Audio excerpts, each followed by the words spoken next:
When we were kids, making mistakes was our superpower. It's literally how we learned everything we know. I bet you definitely fell over in front of people. You probably put your shoes on the wrong feet. You definitely mispronounced words, and nobody cared. But more importantly, you didn't care. So why is it then that when we become adults, everything gets flipped upside down? And we do care. We really care.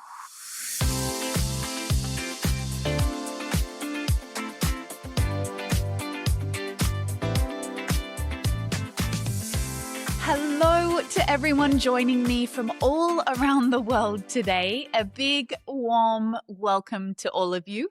My name is Emma. I'm the founder of Hey Lady, an online community that connects women through English. We bring together women around the world who have learned English as a second language to practice speaking in real conversations so that we can build the confidence to use English in the moments that really matter, at work, while we're traveling, and in everyday life. If you've been learning English for a long time, but you're still struggling to speak confidently, you're in the right place. Join me and thousands of others around the world right here every week as we break down the barriers that stop you from speaking confidently.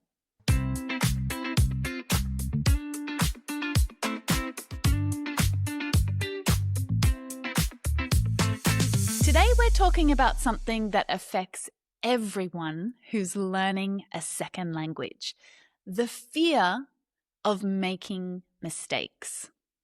I received a message from Yuri. Yuri is Japanese and she lives in Cairns, Australia. And Yuri says, Emma, I just started a new job and feel very worried about talking to my colleagues. I'm afraid that I won't understand them or that they won't understand me because I always make mistakes with my English. Every day I find it difficult to face them. But I know I have to. Do you have any advice for me? Yuri, thank you so much for sharing this question and for being so open about this fear. I'm sure that there's lots of others out there listening right now, nodding along because they felt exactly the same way. So let's talk about why we feel this way and what we can actually do about it.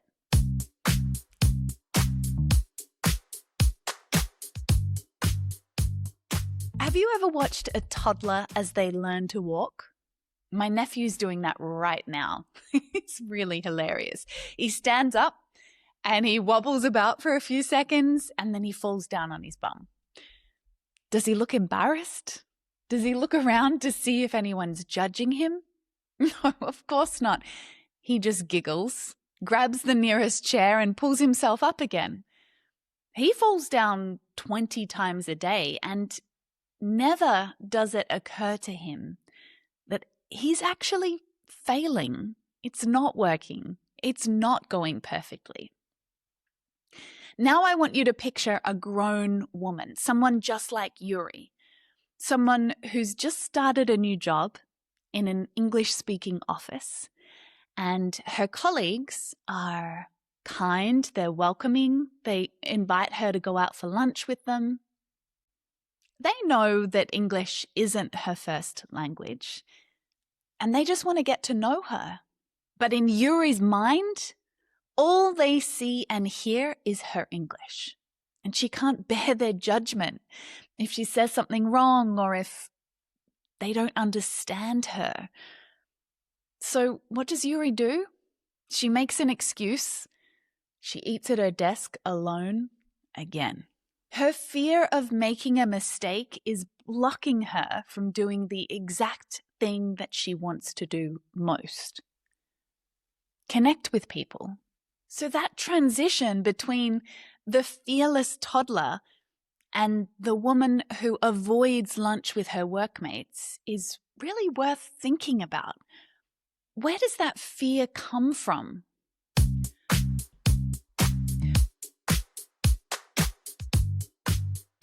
For most of us, that fear started to emerge when we were at school because mistakes became these big red marks on paper.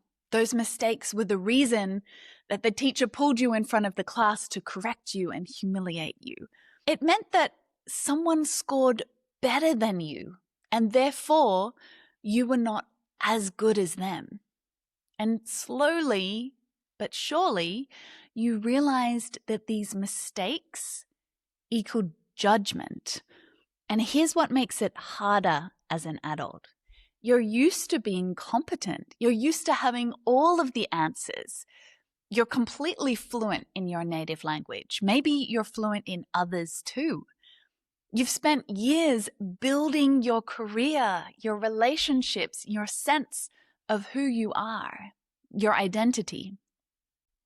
So making a mistake in front of others feels like you're losing some of that credibility, that status that you've earned over time.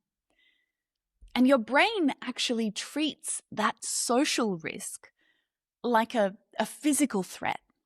It triggers a stress response. And that's why you freeze. That's why Yuri skips lunch. That's why so many women wait until they have the perfect sentence in their head. And by the time they do, the conversation's already moved on. The moment's passed. This fear is not a sign that you are bad at English, that you are the problem. It's simply your brain trying to protect you from feeling vulnerable and feeling afraid. And with that information, we can start to tell ourselves, thank you, brain. I know you're trying to protect me, but I'll be okay. I've got this.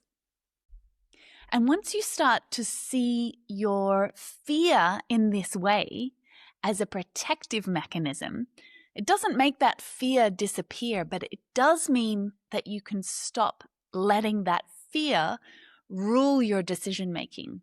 You can choose to push it aside, to thank your brain and push it aside.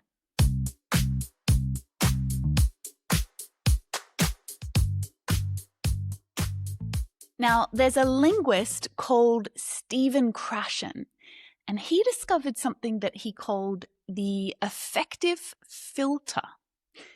And I want you to think of it kind of like an invisible wall inside your mind. So when you feel anxious or you feel afraid of making a mistake, that wall, or that affective filter, that wall goes up. And when it's up, your brain really struggles to absorb new language or even to produce the language that you already know and to get it out.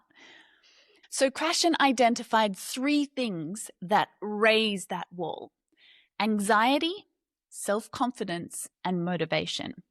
I don't want to go into too much detail about all of this, but there's a couple of things that are worth knowing. These 3 things, they're connected. When your anxiety goes up, your confidence goes down and your motivation follows. The whole thing feeds itself. That's why you can understand a word perfectly when you're at home, reading, you're calm, you're relaxed. But then the moment that someone asks you a question in a meeting at work with other people there, that word disappears. That word hasn't gone anywhere. It's still in your head, but that wall went up. So in other words, the more afraid you are of making a mistake, the worse your English actually gets in that moment. We can all relate to this, right? That wall is blocking language from coming in and blocking words from coming out. It's actively working against you. But here's the good news. It works in reverse too. So if you lower the anxiety, then the confidence and the motivation start to recover again. and you become more willing to try something new. You become more willing to take risks and to be vulnerable.